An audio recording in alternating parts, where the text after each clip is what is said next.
ചേതൻ, വേനൽ ചൂടിനെ മറികടന്നും സ്ഥാനാർത്ഥികൾ ഈ അവസാന നിമിഷം വോട്ടർമാരെ നേരിട്ട് കണ്ട് വോട്ടുറപ്പിക്കാനുള്ള തിരക്കിലാണല്ലേ?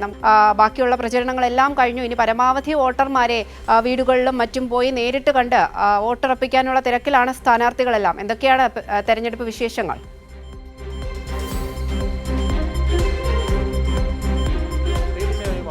വടക്കൻ കേരളത്തിൽ തെരഞ്ഞെടുപ്പ് പ്രചാരണം ചൂടുപിടിക്കുകയാണ്. വേനൽ ചൂട് പോലെ തന്നെ വളരെ ചൂട് പിടിച്ചിരിക്കുകയാണ്.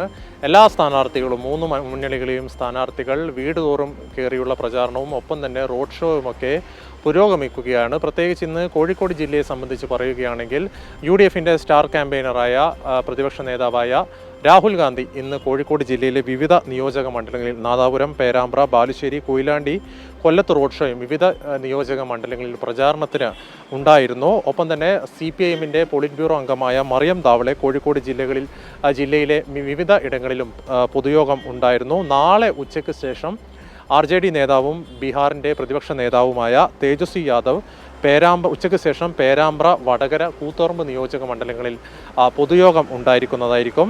കഴിഞ്ഞ ദിവസം CPIM ജനറൽ സെക്രട്ടറിയായ MA ബേബിയും കോഴിക്കോട് ജില്ലയിൽ എത്തിയിരുന്നു. എന്തായാലും ഇന്ന് രാഹുൽ ഗാന്ധിയുടെ പ്രസംഗം പരിശോധിച്ചാൽ ഒരു കാര്യം വ്യക്തമാവും. കൂടുതൽ സമയം അദ്ദേഹം നീക്കിവെച്ചത് കേന്ദ്ര സർക്കാരിനെ വിമർശിക്കാനാണ് എന്ന കാര്യം കൂടി എടുത്തു പറയേണ്ടതാണ്. കാരണം കഴിഞ്ഞ ദിവസം അദ്ദേഹം ശബരിമല സ്വർണ്ണക്കൊള്ള കേസ് ചർച്ച ചെയ്യുകയും വലിയ രീതിയിലുള്ള വിമർശനം, തിരിച്ചടി ഏറ്റുവാങ്ങുകയാണ് ചെയ്യുന്നത്.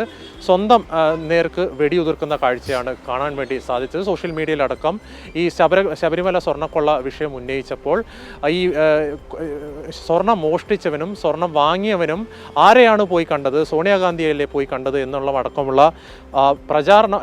അടക്കമുള്ള വസ്തുക്കൾ വന്നപ്പോൾ UDF ക്യാമ്പ് പൂർണ്ണമായും പ്രതിരോധത്തിലായി. അതുകൊണ്ട് ഇന്ന് അദ്ദേഹം ശബരിമല സ്വർണ്ണക്കൊള്ള വിഷയം ഉയർത്താൻ തയ്യാറായില്ല എന്ന കാര്യം കൂടി നമ്മൾ എടുത്തു പറയേണ്ടതാണ്. ഏതായാലും അവന്തിക സൂചിപ്പിച്ചതുപോലെ തന്നെ തെരഞ്ഞെടുപ്പ് രംഗം ചൂട് പിടിച്ചിരിക്കുകയാണ്.